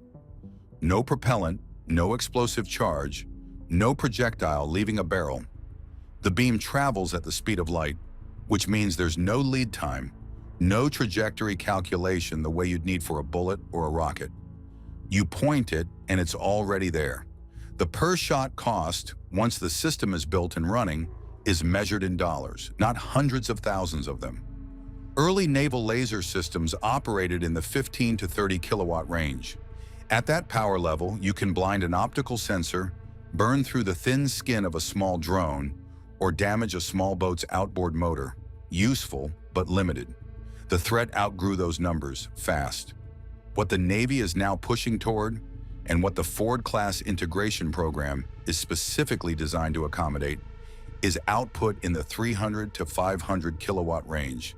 That's a different weapon. At that power level, you're not just inconveniencing a drone, you're destroying it in seconds. You can damage the airframe of a larger missile, overheat its seeker head, or detonate its warhead before it reaches the ship. Getting there requires solving two problems that have nothing to do with optics. The first is power. Running a laser at 300 kilowatts continuously pulls enormous amounts of electricity, and a destroyer's power plant simply wasn't built with that kind of headroom.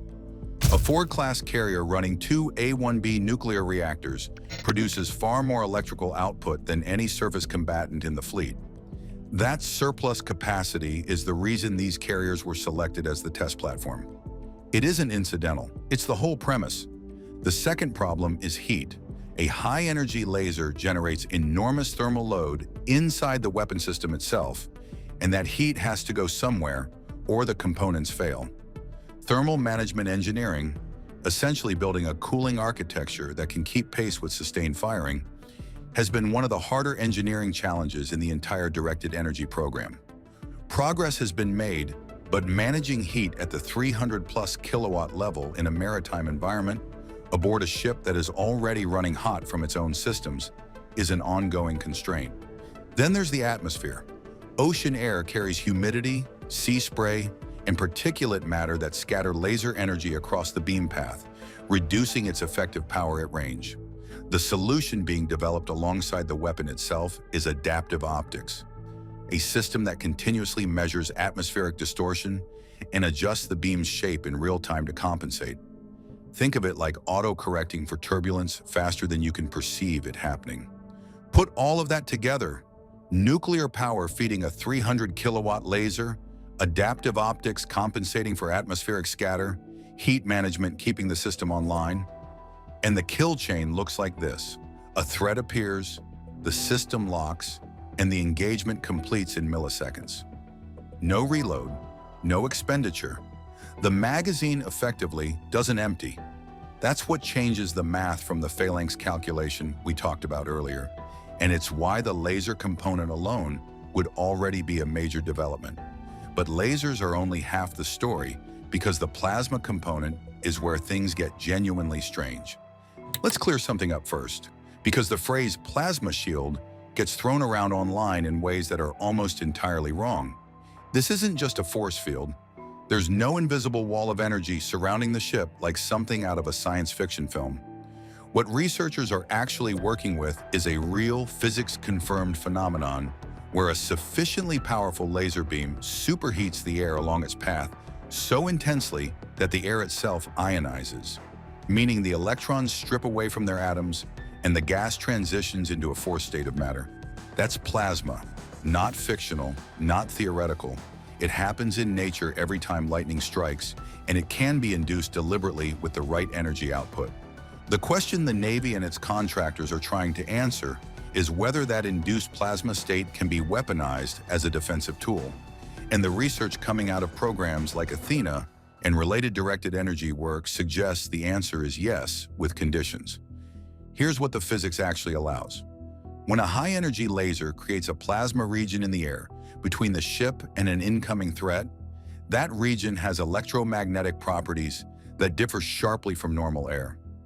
Guidance electronics, the sensors and seekers that a missile or drone relies on to stay on course, operate by reading electromagnetic signals, whether radar returns, infrared signatures, or GPS.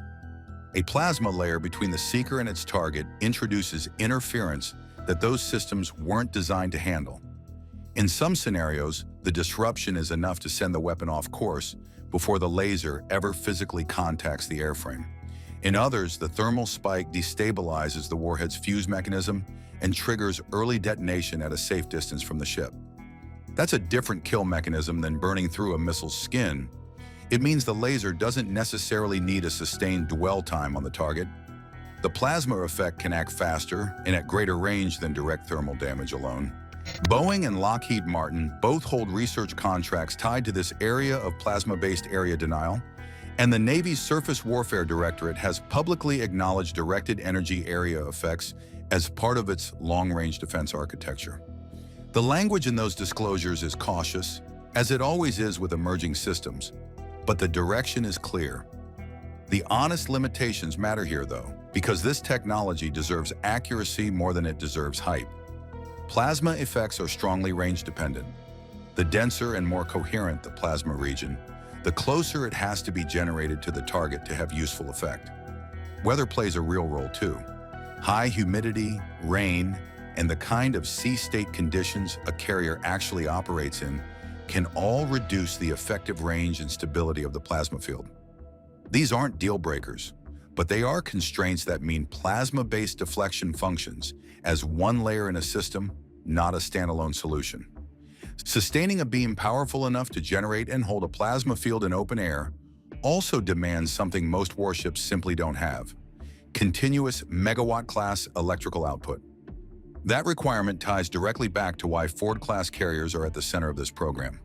2 nuclear reactors generating power around the clock, without the fuel constraints that would limit a conventionally powered vessel, gives the carrier the electrical foundation to actually run these systems at combat tempo without drawing down reserves needed for flight operations or propulsion.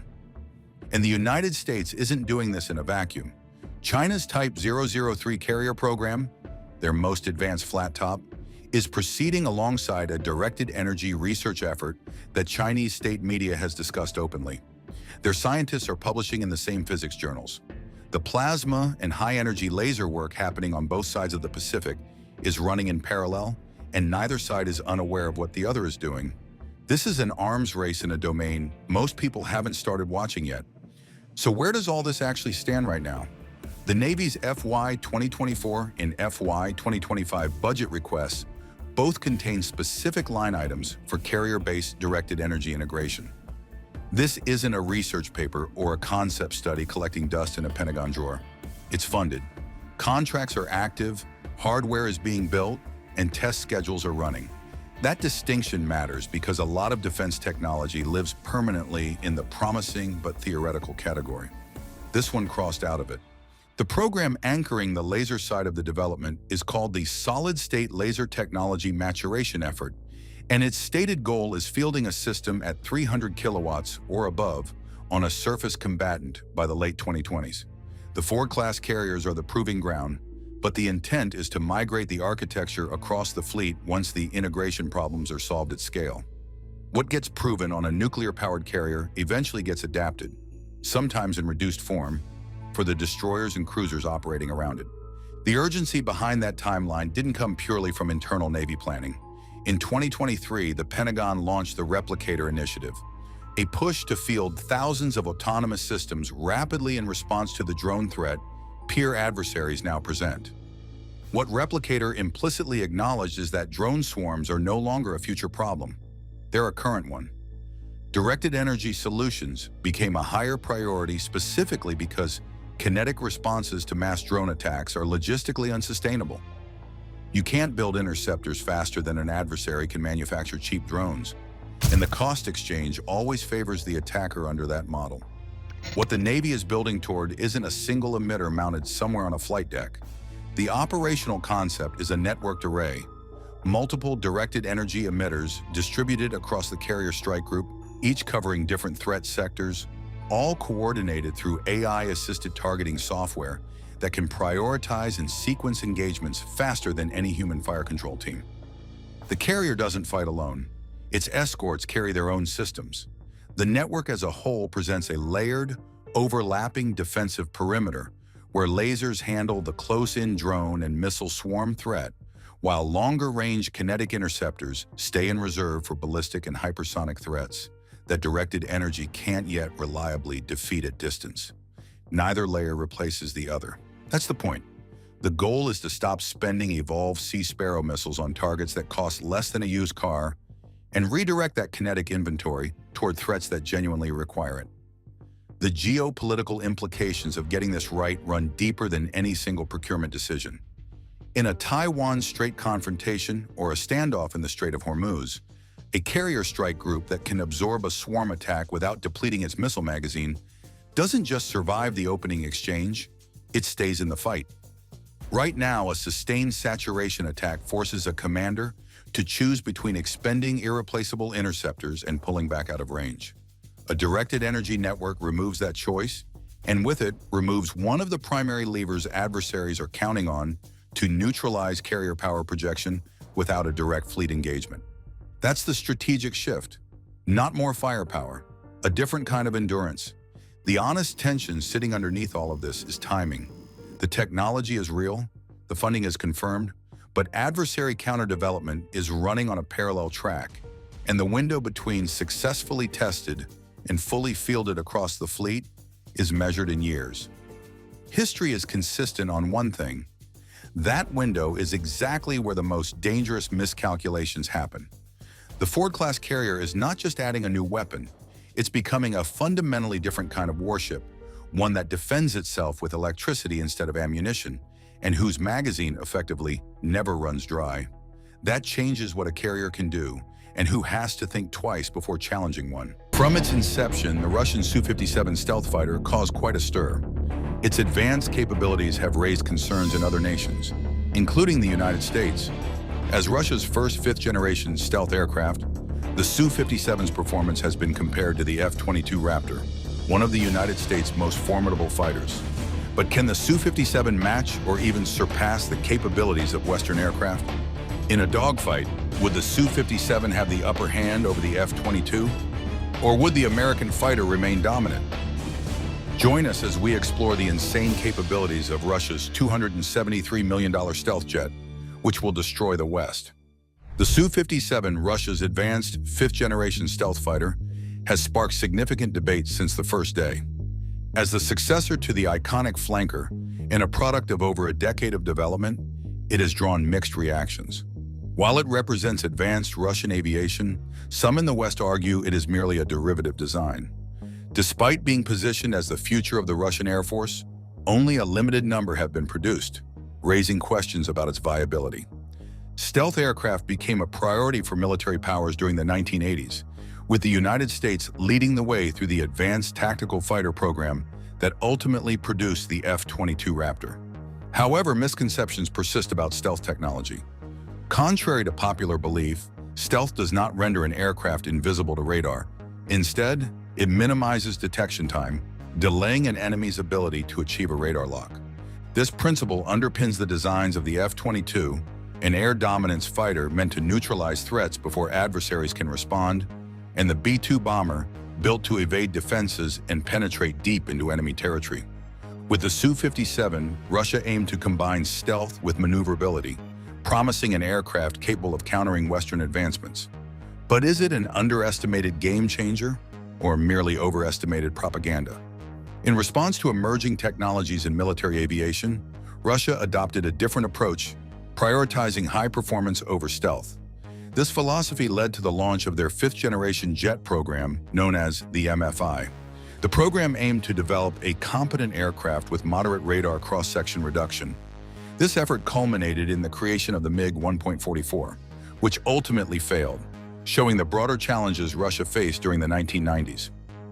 Despite the MFI program's shortcomings, Sukhoi took the initiative to independently design a next-generation fighter, resulting in the S-37 Berkut.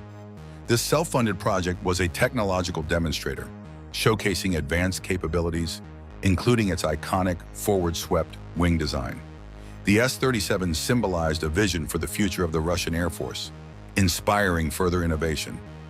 By the early 2000s, following the MFI's failure, the Russian government launched a new program called the PAK-FA, also known as the Prospective Airborne Complex of Frontline Aviation. Sukhoi and Mikoyan had very different strategies for the PAK-FA competition. Mikoyan suggested a team effort where three design bureaus, Mikoyan, Sukhoi, and Yakovlev, would work together, with the winner leading the project. On the other hand, Sukhoi wanted to lead the entire project from the start, including everything from design to production, working closely with suppliers and research teams. Their aircraft designs also showed different priorities. Mikoyan's prototype was smaller and cheaper, weighing 16 to 17 tons and powered by two Klimov VK-10EM engines with about 10 to 11 tons of thrust each. Sukhoi's T-50 was bigger and more powerful, weighing 22 to 23 tons and using two AL-41F1 engines with 14.5 tons of thrust each. In April 2002, Sukhoi won the competition and became the lead designer for Russia's next-generation fighter. The Ministry of Defense chose Sukhoi for its strong proposal and its proven track record in creating Su-27 variants and successful exports during the 1990s. Flight tests were expected to begin in 2007. However, its production has faced numerous delays, highlighting ongoing challenges in fulfilling this ambitious vision. Russia's fifth-generation fighter jet remained secret for years, sparking intense debates on military forums, blogs, and news outlets. However, the veil was lifted in 2010 when the first images and videos of the Su-57, previously known as the T-50, emerged. The footage showcased the aircraft's maiden flight, captivating the media.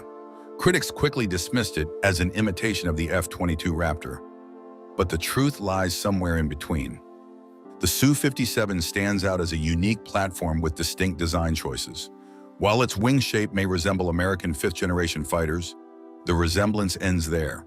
Unlike the F-22 or F-35, the Su-57 incorporates design elements from the flanker series, such as engines housed in gondolas and a tunnel structure between them, enhancing lift and maneuverability.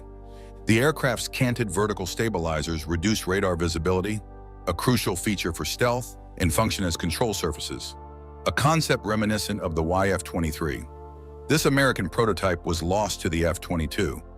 Interestingly, the Su-57's nose section resembles the YF-23's naval variant concept, the NF-23, more closely than the Raptor. Additionally, the Su-57 integrates horizontal stabilizers and leading-edge root extensions, which act like canards during flight to maximize maneuverability.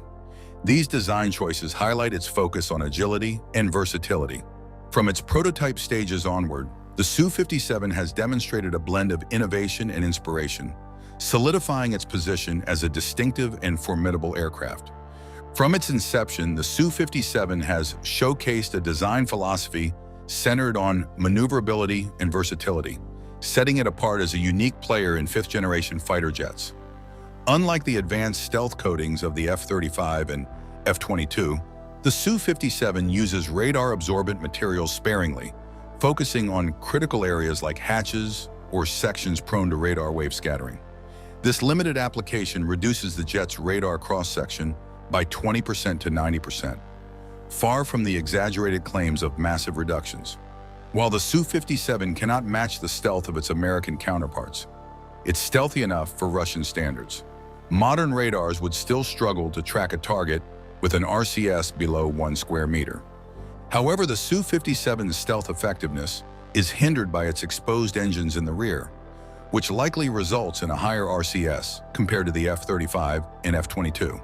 While some media criticize details like exposed screws, these aren't a significant factor, as even the F-35 and F-22 have similar features and maintain exceptional stealth capabilities. The real challenge for the Su-57 lies with its engines.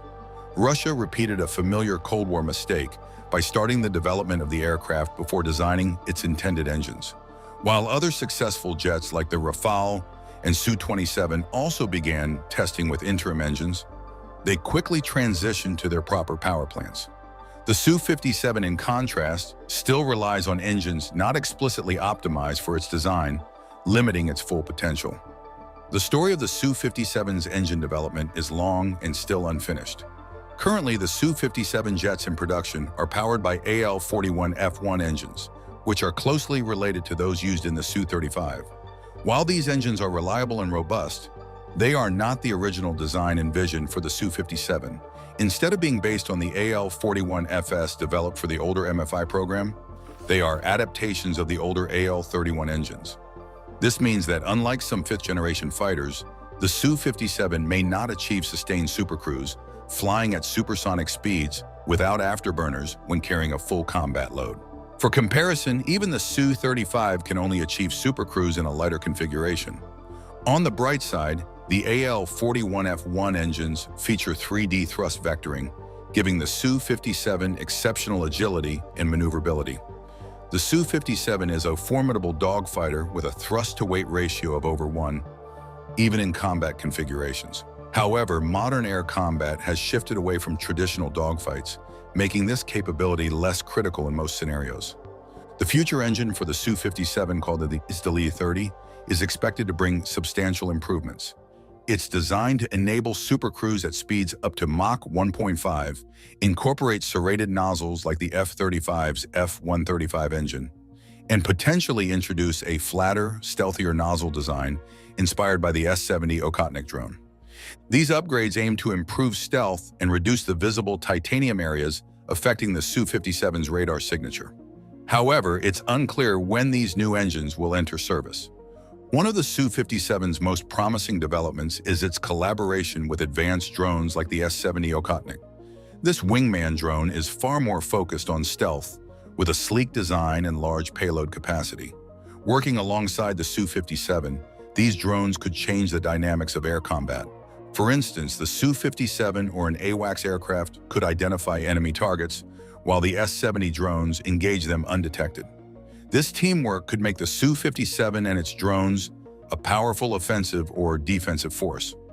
Russia is developing a new data link system called OZOD, similar to NATO's Link 16, to support this integration. This system would enable seamless communication between manned aircraft and drones, enhancing operational efficiency. The S-70 has undergone several successful test flights and continues to advance through its development phase, promising a significant leap in Russia's air combat capabilities. The Su-57, Russia's advanced fifth-generation fighter jet, is more than just a concept. It's a tangible project with prototypes in limited operational use. However, the ongoing war in Ukraine and the strain on Russia's military resources raise a critical question. Where will the funding come from to support such ambitious and costly projects? Initially, India partnered with Russia in 2007 to co-finance the Su-57's development under the PAC-FA program. In exchange, India would receive a two-seater variant and the rights to produce the aircraft domestically. However, the program faced significant setbacks, including delays caused by engine development challenges and the integration of entirely new avionics, radar systems, and sensors. Frustrated by these delays, India withdrew from the project in 2018. It retained the option to purchase the finished aircraft later, if it ever reached mass production and full operational capability within the Russian Air Force. Russia initially planned to produce 200 Su-57s, but drastically scaled back the goal to a single squadron of 12 aircraft. This number was later adjusted when, in 2017, a contract for 76 units was signed. Despite this, progress has been slow. To date, only around 10 Su-57s are reportedly in operational service. The Su-57 has allegedly been used for testing in Syria and even deployed in the war in Ukraine. Reports suggest it may have engaged in air-to-air combat, with claims of a possible kill against a Ukrainian Su-27. However, these claims remain unverified and fall into the realm of speculation. Funding, production delays, and operational challenges continue to overshadow the Su-57's development, raising doubts about the project's future viability amidst Russia's current economic and military constraints. This conflict has been as much about propaganda as it has been about military advancements, creating the impression that the Su-57 is a game-changing aircraft in combat is a powerful tool for Russia to appeal to potential buyers worldwide. However, it's crucial to approach such claims with caution and a critical mindset. Now, addressing the big question, how would the Su-57 fare against America's finest? The F-22 Raptor or the F-35 Lightning II? Let's delve into its capabilities, focusing on its electronics and weaponry. The Su-57 is equipped with the advanced NO-36 Belka AESA radar system, which consists of 5 distinct antennas. The primary X-band antenna provides long-range detection and target engagement capabilities. 2 additional X-band antennas on the sides enhance coverage, extending to approximately 270 degrees. Furthermore, 2 L-band antennas integrated into the wings support electronic warfare functions, broadening its defensive capabilities. At the front of the aircraft, there's the infrared search and track system. This system can detect thermal signatures from enemy aircraft and guide infrared missiles without needing the radar. It is similar to the electro-optical targeting system on the F-35. Notably, this is an advantage over the F-22 Raptor, which lacks a comparable IRS system, though future upgrades might address this gap. The Su-57 also incorporates sensor fusion, where its onboard computer integrates data from multiple sensors to improve the pilot's situational awareness. While this is a step forward, it doesn't match the advanced capabilities of the F-35 distributed aperture system and the helmet-mounted display, which offer unparalleled situational awareness and targeting accuracy. One notable drawback of the Su-57 is the absence of an integrated targeting pod, unlike the F-35. The F-35 can engage ground targets using its internal systems while maintaining its stealth profile, a significant advantage in modern combat scenarios. So to conclude the comparison, the Su-57 is a formidable aircraft with features that outpace 4th generation and even advanced 4th+ generation fighters. However, in a head-to-head comparison with the F-22 or F-35, it falls short in several key areas, particularly stealth and electronic warfare systems. While impressive in its own right, it remains a step behind its Western counterparts. The Su-57 is undoubtedly a remarkable fighter, but what lies ahead for this program? While the Su-57 isn't flawless, it does showcase strong capabilities. It features advanced radar and avionics, respectable stealth attributes, and powerful engines, though these engines have yet to meet the originally planned specifications. The anticipated Su-57M upgrade is expected to include these improvements, along with advanced systems. However, futuristic elements like autonomous drones remain largely conceptual for now. In combat scenarios, the Su-57 poses a significant challenge. Equipped with R-37M long-range missiles capable of striking targets over 200 kilometers away, it could potentially engage adversaries like the F-22 and F-35 before being detected. Russia envisions the Su-57 as a command aircraft, leading jet teams to enhance battlefield surveillance and support. However, the program faces substantial hurdles. Current production numbers are low, with only 10 to 15 operational Su-57s and an order for 76 more. Even with these, the fleet falls short of matching the U.S. F-22 inventory and the extensive fleet of over 1,000 F-35s deployed by the U.S. and NATO forces. Interestingly, while debates often pit the Su-57 against Western fighters, the Chinese J-20 may represent a more immediate concern for the U.S. With its serial production and growing numbers, the J-20 could more effectively challenge the balance of power than the Su-57. The J-20 stealth fighter is designed to dominate the skies with cutting-edge technology. Its advanced sensors and data systems give the pilot a complete view of the battlefield while using stealth and electronic warfare to keep enemies in the dark. The aircraft has a suite of sensors that provide a 360-degree view, and its nose-mounted systems are tailored for detecting and engaging air threats. Though exact details about its radar remain secret, experts believe the J-20 uses a high-performance AESA radar capable of tracking targets up to 200 kilometers away and engaging multiple enemies simultaneously. It also includes electro-optical targeting systems and infrared sensors, similar to those on the F-35, making it especially effective against stealthy opponents.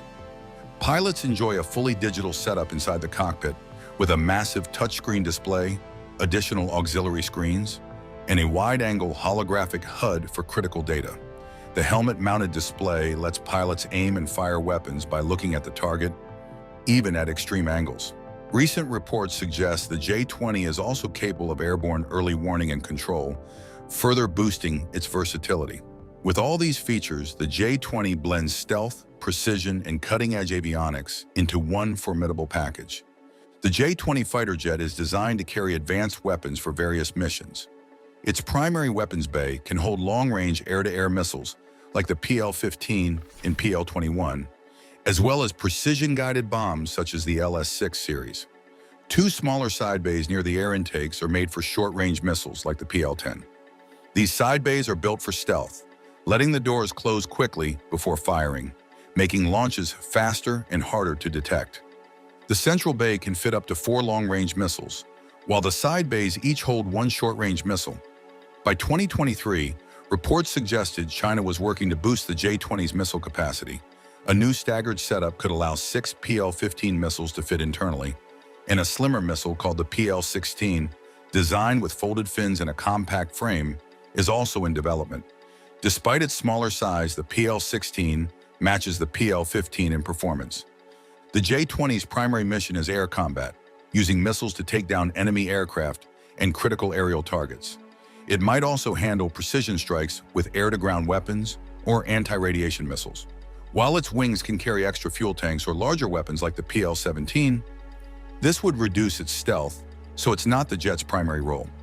Interestingly, the J-20 doesn't have an internal cannon, hinting at its focus on long-range battles rather than close dogfights. Its design prioritizes precision and power when hitting targets from afar. The J-20 stealth fighter is designed with a brilliant mix of features to reduce its radar visibility. Its shape uses canard wings paired with smooth extensions near the leading edges to scatter radar waves effectively. The sleek forebody, radar-friendly canopy, and specialized materials help it achieve stealth like the F-22. Its air inlets, called DSI, are cleverly designed to hide the engine from radar, while also being lightweight and simple.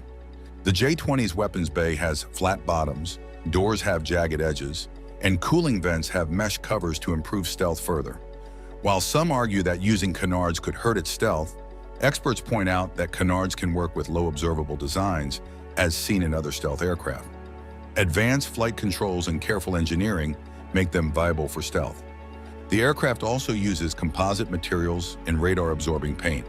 During peacetime, a special reflector makes it visible to other planes, enhancing safety and reducing training risks. This reflector can be removed in combat. Over time, the J-20 has evolved to include better engines and stealth-enhancing features, especially in its newer models. While its rear stealth isn't as advanced as the F-35, its front-facing stealth is impressive and better than the Su-57. Analysts believe the J-20 can use its stealth to strike targets in cluttered airspaces, showing it's a serious player in modern air combat. In a nutshell, the J-20 is formidable. The future of the Su-57 is uncertain, especially given the pressures on Russia's defense industry due to the ongoing conflict in Ukraine.